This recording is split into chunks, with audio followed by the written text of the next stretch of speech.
Muy buenos días, aventureros, ¿cómo va eso? ¿Qué tal? ¿Listos para un nuevo episodio de Desafío Viajero? Esta vez un episodio cultural, de secretos, de misterios.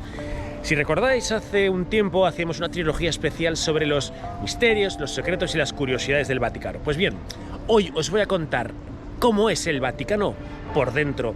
Vamos a entrar en los museos vaticanos, vamos a hablar de curiosidades, de la arquitectura, del arte y de todo lo que tiene que ver con la historia del Vaticano. Así que acompañadme porque estamos en Roma y entramos en la Basílica de San Pedro, en el Estado Vaticano, para traeros un especial sobre la Santa Sede, el Vaticano y el arte.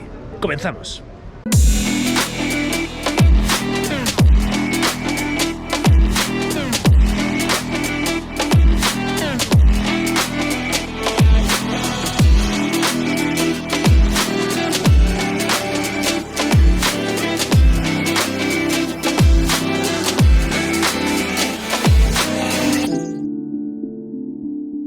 Roma, la ciudad eterna.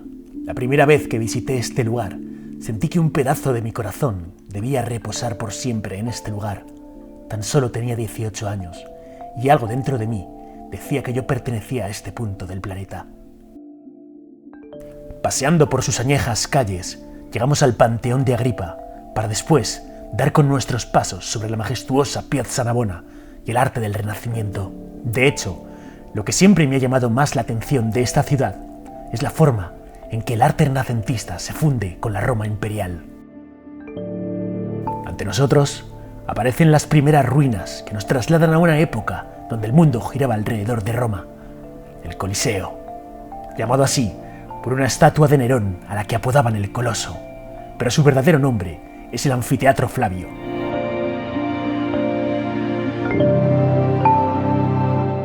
El Foro Romano nos recuerda que pisamos una zona sagrada que esconde secretos. Amigos, aquí en el Arco de Tito podemos observar cómo la menorá preside directamente en uno de sus flancos esta arcada. Y es que cuando Tito y sus tropas arrasan totalmente Jerusalén, se llevan directamente el candelabro de 9 brazos, la menorá, este elemento sagrado para los judíos. De hecho, hace unos años, unos altos jerárquicos de la región judía pidieron al Vaticano que les fuera devuelta la menorá, y desde el Vaticano se dio la callada por respuesta, indicando que ellos no tenían absolutamente nada.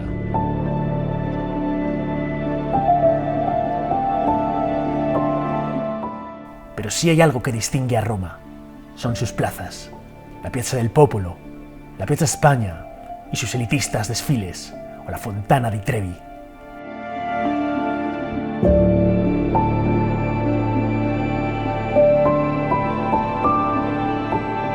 Nos acercamos a la iglesia de San Pietro in Vincoli para encontrarnos en su interior con la estatua del Moisés de Miguel Ángel, con sus sarcásticos cuernos, fruto de un error de traducción. ¿Moisés el iluminado o Moisés el cornudo?, se preguntó San Jerónimo al traducir la Biblia. El error fue catedralicio.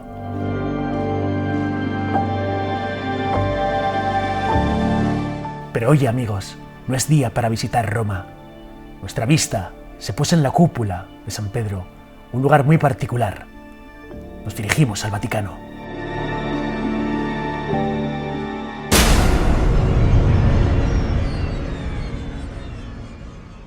Las obras de San Pedro comenzaron en torno al año 319 y concluyeron unos 30 años más tarde, al menos respecto de el primer atisbo de lo que sería la basílica final. Lo primero que hicieron fue derrumbar la colina para aplastar así el terreno. Después pusieron los cimientos, y cuenta la leyenda que el mismísimo Constantino comenzó los trabajos y retiró con sus propias manos las primeras 12 cestas de tierra, una en honor de cada apóstol. Le ayudó el Papa Silvestre I, y el resultado, amigos, mereció la pena.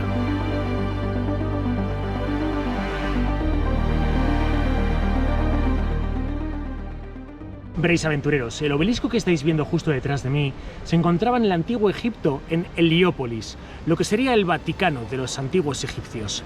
Pues bien, fue César Augusto quien se llevó ese obelisco a Alejandría, y tiempo después el malévolo Calígula decidiría traerlo a Roma, lo colocaría justo en el circo. El problema es que en el año 64, con el gran incendio de Roma, falsamente atribuido por Nerón a los cristianos. Incluso, aunque las malas lenguas dijeron que fue Nerón el que creó ese incendio, ni siquiera fue el propio Nerón. Finalmente, ese lugar del circo sería destinado a que los romanos que habían sido afectados por el incendio se estableciesen. Por eso, este obelisco quedó en absoluto abandono y desuso.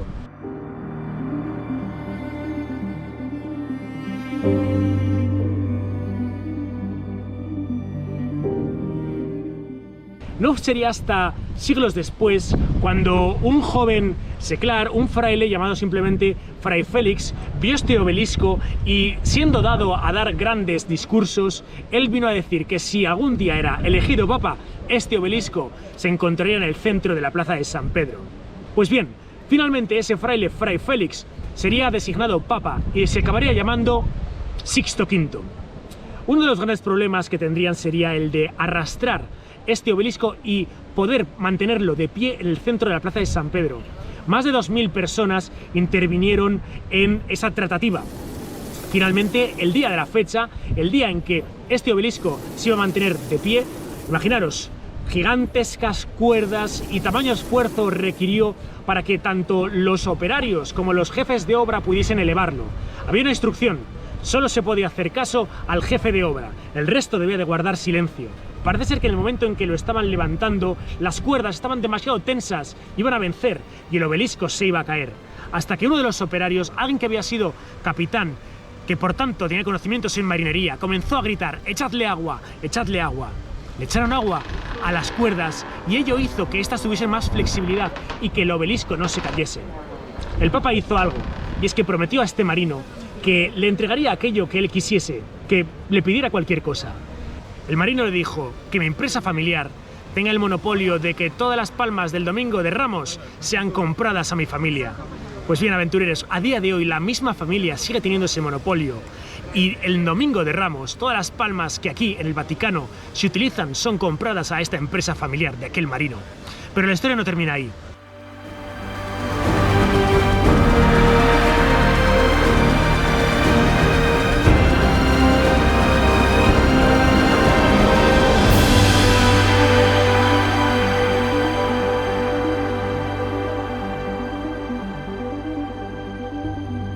Y es que veréis, resulta que este obelisco fue pulido en todas sus caras para que esos símbolos, esos jeroglíficos egipcios no se pudiesen ver de ninguna manera. No contento con eso, el Papa colocó una cruz en su parte superior para que significase la victoria del cristianismo frente a las religiones paganas. Y no contento con eso, le hizo un exorcismo que a día de hoy podemos ver escrito: Te exorcizo, criatura de piedra, en el nombre de Dios omnipotente, para que te conviertas en piedra exorcizada que sostenga la Santa Cruz y quedes limpia de toda inmundicia y paganismo y de todo asalto de suciedad espiritual. Finalmente, Bernini, creando su columnata, haría que un círculo gigantesco rodease este enorme obelisco. Lo que ninguno de ellos sabía es que este obelisco, que se encontraba en Heliópolis, tenía justo en su parte superior una cruz ansada, la típica cruz que vemos en los egipcios con ese lazo arriba. Al haberse completado, por tanto, el círculo de la columnata de Bernini, el sortilegio egipcio estaba completado. Se dice que en aquellos instantes en los que Pedro fue llevado hacia el patíbulo en el circo de Nerón, casi con total seguridad vio este obelisco. Hay quien se aventura más allá e indica que murió mirándolo, un dato que desde luego no podemos verificar. El caso es que el papel de este obelisco como testigo mudo de aquellos dramáticos instantes le ha valido un lugar privilegiado en la plaza de San Pedro. Plinio el Viejo nos cuenta que el traslado de este obelisco a Roma fue seguido con una gran trepidación. Los romanos construyeron una embarcación enorme, hecha a medida, para que el obelisco pudiese caber y atravesar de esta forma el mar Mediterráneo, llegando intacto a Roma. El palo mayor de este enorme barco era de abeto y era tan grande que ni siquiera 4 hombres juntos podían abrazarlo. Apoyaron el obelisco tumbado sobre la nave y lo sujetaron con 4 grandes rocas de granito y 2.800.000 libras de lentejas. De esta forma consiguieron que llegase intacto. Se decía que incluso en el interior del obelisco se encontraban las cenizas del mismísimo Julio César. El Papa, para ocultar esta historia, concedió 10 años de indulgencia a quien venerase la cruz que había sobre el obelisco. Pero al pueblo le gustan estas leyendas y concluyeron que secretamente Sixto había escondido en la cruz algunas astillas de la auténtica cruz de Cristo. Ahora bien, en 1740, amigos, el obelisco fue restaurado y se confirmó que en su interior no había ningún tipo de reliquia. Ahora bien, la leyenda era tan fuerte que Clemente XII tomó una pequeña reliquia de la cruz que se veneraba en San Pedro y la colocó para siempre en el obelisco. Y de esta forma, en el año del Señor de 1586, el pontífice máximo Sixto V consiguió que este espectacular obelisco se encontrase en el centro de la plaza de San Pedro.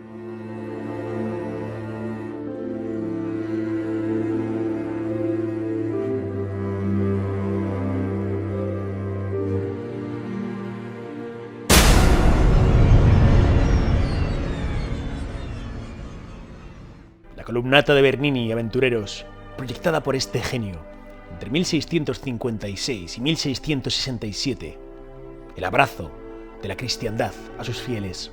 Dispuestas en 4 filas, son 284 columnas, coronadas por capiteles dóricos, absolutamente espectaculares. La columnata queda repartida en 3 pasajes cubiertos, los 2 laterales para los peatones y el central más elevado para el tránsito de las carrozas, abrazando así el paso de los peregrinos. Y es que antes de la obra de Bernini, y hasta el siglo XVI, la plaza de San Pedro era rectangular, con un desnivel de 10 metros aproximadamente.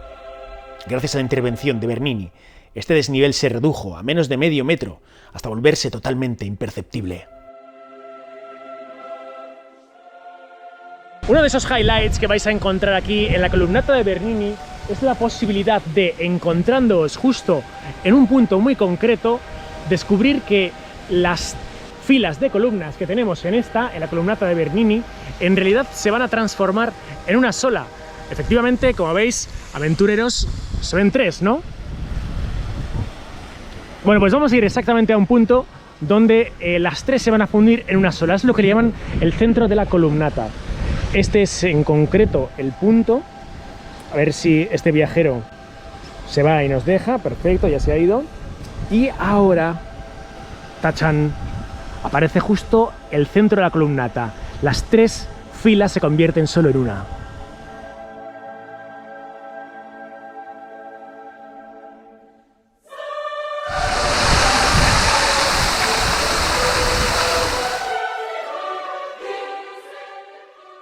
Otro de esos lugares que tenéis que ver si os dais una vuelta por la plaza de San Pedro es lo que llaman el corazón de Nerón. Es un corazón partido en mitad de una baldosa. Fijaros, nos encontraríamos exactamente ante esta señal que sería la del suroeste y justo un poquito hacia su derecha encontramos esto, que es como un corazón partido y que nos haría referencia al corazón partido de Nerón, porque sabemos que Nerón, cuando cantaba su lírica, hacía llorar a todo el mundo, no le gustaba nada, y lloraba. Entonces, bueno, se le considera así. También se habla del corazón partido de Miguel Ángel por sus discusiones con el Papa Julio II. Se habla del corazón partido de Bernini porque no era un buen ingeniero y la gente pues siempre estaba haciendo bullying, le echaba la bronca, ¿no? Pero bueno, aquí lo tenéis, fijaros, el corazón partido, uno de esos lugares difíciles de ver, pero que os acabo de indicar cómo poder observarlos. Fijaros, estoy justo al ladito del obelisco.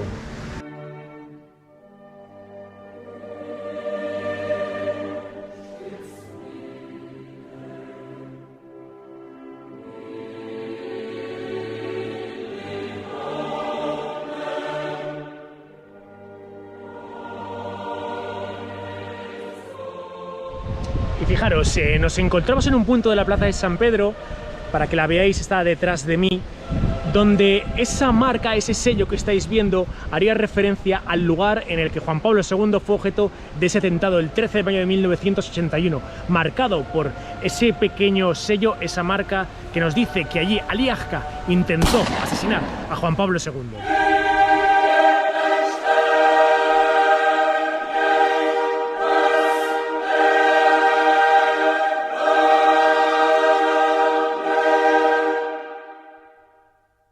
Y simplemente guardad silencio, observad la nave central sin prisas las estatuas que la rodean, el baldaquino al fondo que marca la cátedra en el ábside. Observad los estucos del techo, las formas geométricas de los mármoles del pavimento. Mirad los bajorrelieves que adornan las columnas.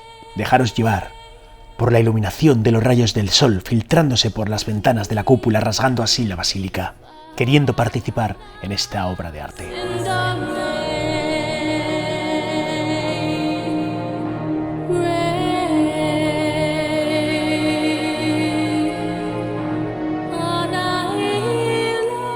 La basílica mide 186 metros de largo, una auténtica barbaridad, 58 metros de ancho, y la nave central tiene 45,50 metros de altura, igual que un edificio de 15 pisos. Con sus columnas de 25 metros, en la basílica de hecho podemos encontrar 778 columnas, 395 estatuas, 135 mosaicos, 45 altares y 11 capillas. Desde luego, la basílica más grande de todo el planeta Tierra.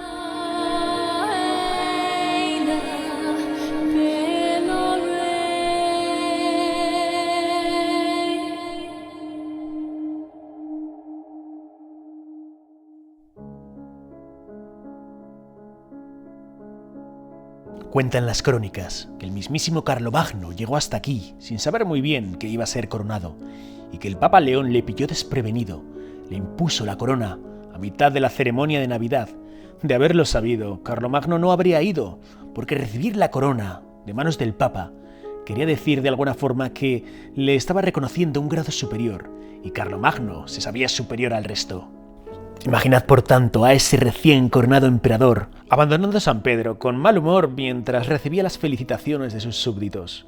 Y con esta hábil maniobra, el Papa había tomado posición por encima del poder imperial. Sus sucesores heredaron esta convicción y en este mismo lugar se coronaron muchos otros emperadores. Hasta que, por supuesto, Napoleón rompió la tradición. Y es que aunque también asistió el Papa a su coronación imperial, fue el mismo Napoleón quien tomó la corona con sus manos y se la colocó personalmente en su cabeza. Nadie estaba por encima de él.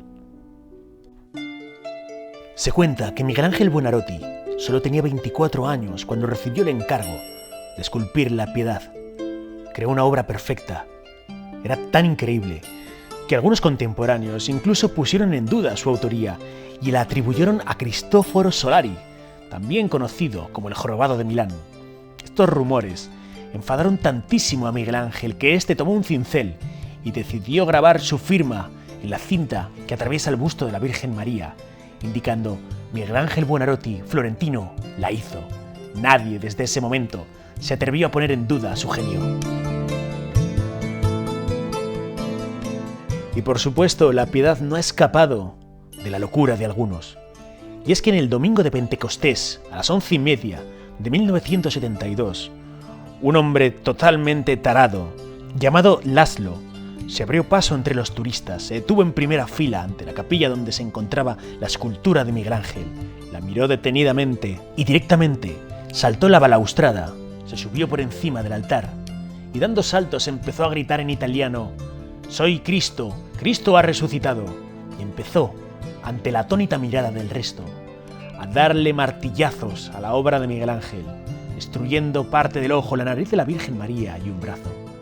Ahora bien, esta Piedad mutilada pudo ser recuperada, y es que se recogieron los 50 fragmentos de la obra, que finalmente y tras la restauración pudo recuperar su aspecto original. Y aventureros, fijaros en qué cosa tan curiosa. En la capilla del Santísimo encontramos un crucifijo con un Cristo que todavía está vivo, pero sin embargo se encuentra en él la herida de la lanza de Longinos, cuando en realidad esta herida fue realizada por parte del soldado romano cuando Cristo ya estaba muerto.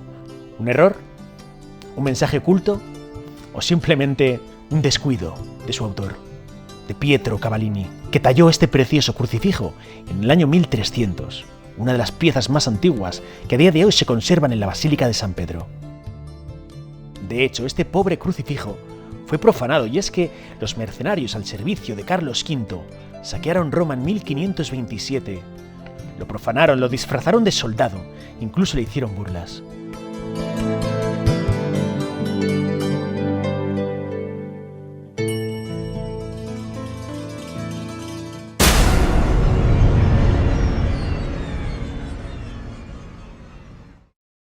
Papa Gregorio XIII pasó a la historia por ser el Papa que robó 10 días a la historia de la humanidad.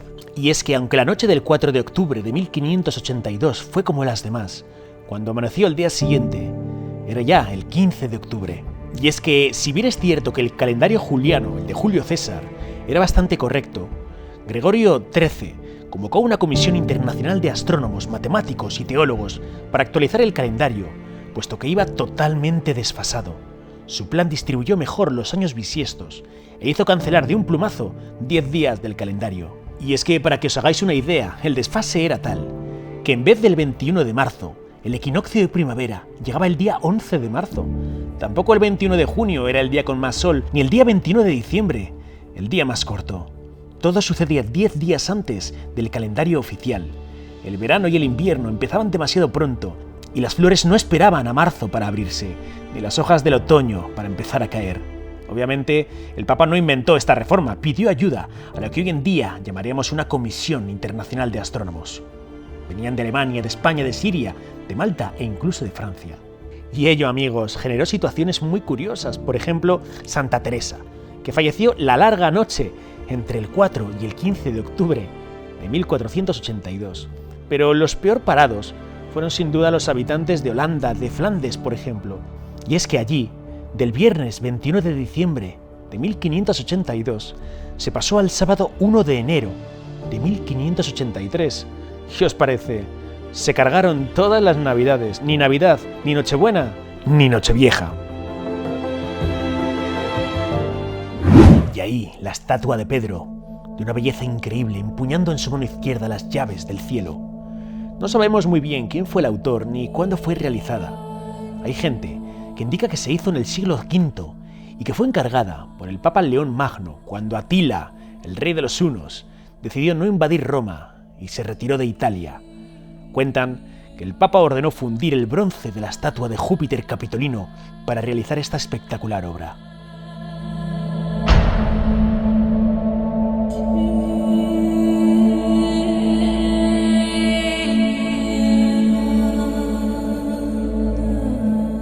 Cerrad los ojos, y ahora abridlos. No os asustéis demasiado, pero estáis justo debajo de una estructura de 14.000 toneladas de peso y de casi 5 siglos de antigüedad. Eso sí, muy bien sostenida. La cúpula de la Basílica de San Pedro. Y es que Miguel Ángel, que ya había hecho la Piedad, el David o los frescos de la Capilla Sixtina, de repente se convirtió en arquitecto y en ingeniero y decidió diseñar la cúpula más famosa del mundo. Se atrevió con lo imposible.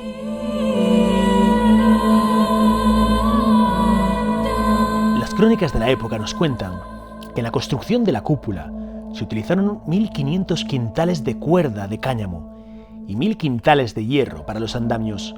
La cúpula tiene millones y millones de ladrillos de arcilla apoyados sobre unas 1.200 vigas de madera. Fueron colocadas por unos 800 obreros que hicieron turnos para construir sin interrupción alguna.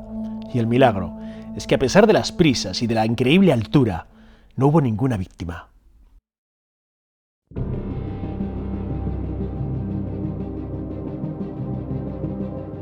Hoy, los peregrinos pueden subir a la parte superior de la cúpula. Hay un divertido recorrido de 537 escalones. En primer lugar, amigos, os asomaréis a un balcón interior donde podréis observar con perspectiva el imponente interior de la nave, los mosaicos, el baldaquino de Bernini. Y después, amigos, si queréis subir a unos 120 metros de altura, descubriréis una increíble vista de Roma y de los jardines vaticanos. Eso sí, os costará un poquito, pero vale la pena. Detrás de mí se encuentra la tumba de Juan XXIII, ahí lo tenéis, embalsamado.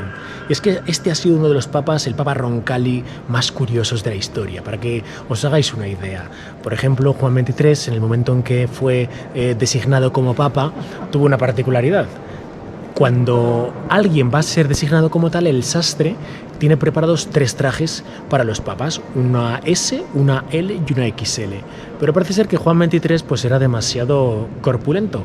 El caso es que le pusieron la XL y le iba un poco justa, no podía ni levantar los brazos. Y Juan XXIII dijo eso de: todos querían que yo fuera el papa, menos el sastre. Otra de las anécdotas nos cuenta cómo, siendo nuncio, siendo diplomático del Vaticano, Juan XXIII se encontraba en una cena en París, en un convite al que estaba acostumbrado, y habitualmente iban mujeres a este tipo de convites, pues bueno, con sus modelitos, modelos, etcétera, ¿no? El caso es que en una ocasión a esta cena acudió una mujer que a un escotazo de "aquí te espero", y Juan XXIII, siendo todavía nuncio, se le acercó con una manzana y se la entregó. Y la mujer le preguntó: ¿pero por qué me das una manzana? Y Juan XXIII le respondió: bueno, cuando Eva la probó, se dio cuenta de que estaba desnuda. Desde luego que Juan XXIII ha sido uno de los papas más curiosos, más divertidos y probablemente de los más estupendos que han existido, ¿no?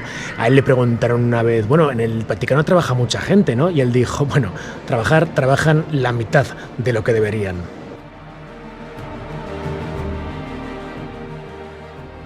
Y allí, en la cúpula, podemos ver la representación de los evangelistas: Mateo, Marcos, Lucas y Juan. Aquí perdemos la percepción de todo.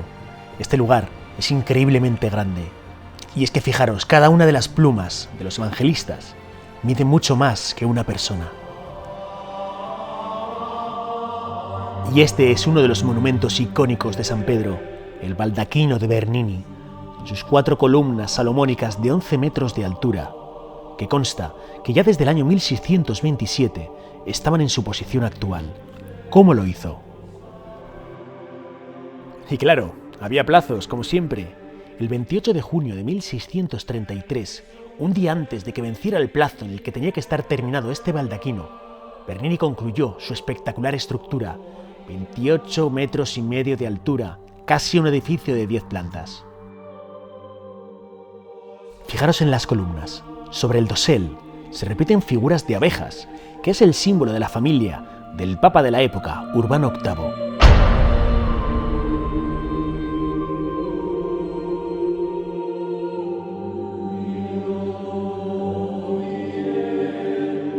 Y otra curiosidad: en la columna salomónica, que se encuentra cerca de la estatua de la Verónica, ha incrustado un rosario.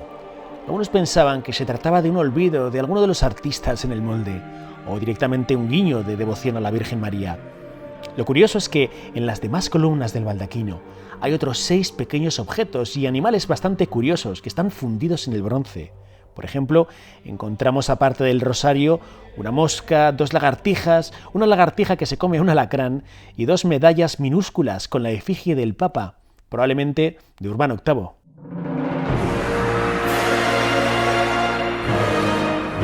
La estatua de San Andrés, el hermano de Pedro, desde luego que es una de las más espectaculares.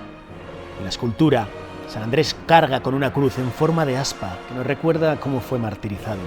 El artista que la diseñó, François Duquesnoy, se llevó un disgusto monumental porque este se pasó 5 años adaptándola a la luz del sol, que gracias a un ventanal que apuntaba el nicho que le habían asignado, hizo que todos los detalles fueran tremendamente cuidados y que la orientación del gesto hacia el sol pudiese lucir con todo su esplendor. El problema fue que cuando la entregó, Bernini, que era el que tenía que diseñar la posición de cada una de las estatuas, cambió de opinión y le asignó un nicho distinto, otro lugar.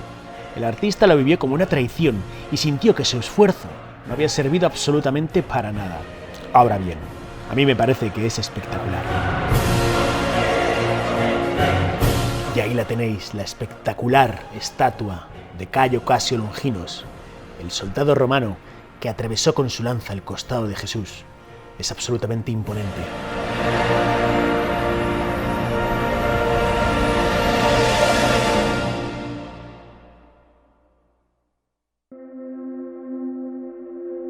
Descubrió América un papa antes de que el propio Colón llegase a tierras americanas. Y cómo no, mostrar nuestros respetos ante la tumba de Inocencio VIII, el Papa, que ya sabía que América se encontraba allí. Aunque esto, amigos, es otra historia y la conocéis muy bien. Os dejo aquí el vídeo. Novi orbis suo aevo inventi gloria. Suya es la gloria del descubrimiento del nuevo mundo.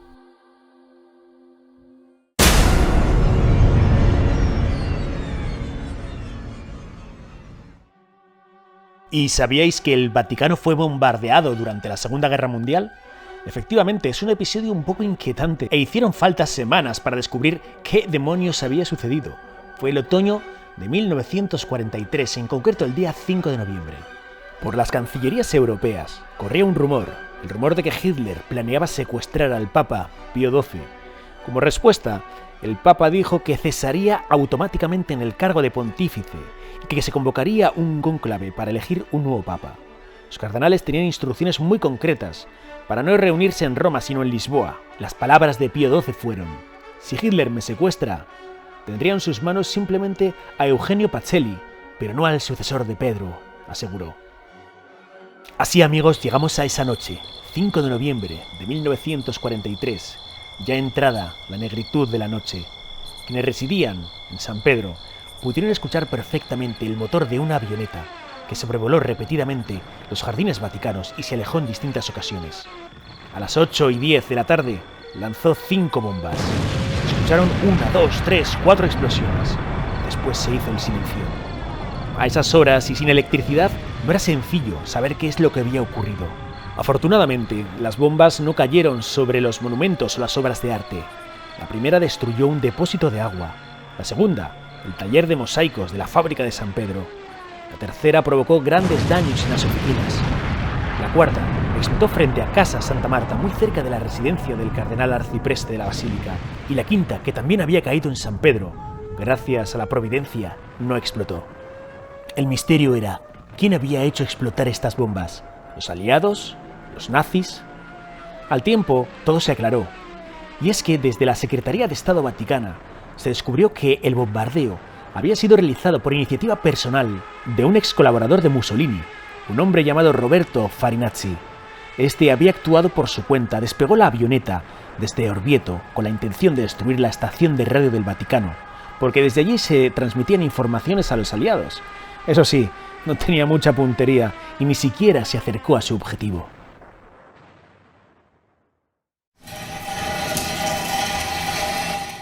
Tras descender a las profundidades de la basílica para contemplar el polémico sepulcro de San Pedro y detenernos con admiración y respeto ante la tumba de Juan Pablo II, nuestros cansados pies piden a gritos concluir por hoy. Atravesamos de nuevo la entrada de la basílica para comprobar cómo el mundo espiritual, las riquezas, la caridad y la fe en que hay algo más se encuentran justo en este punto.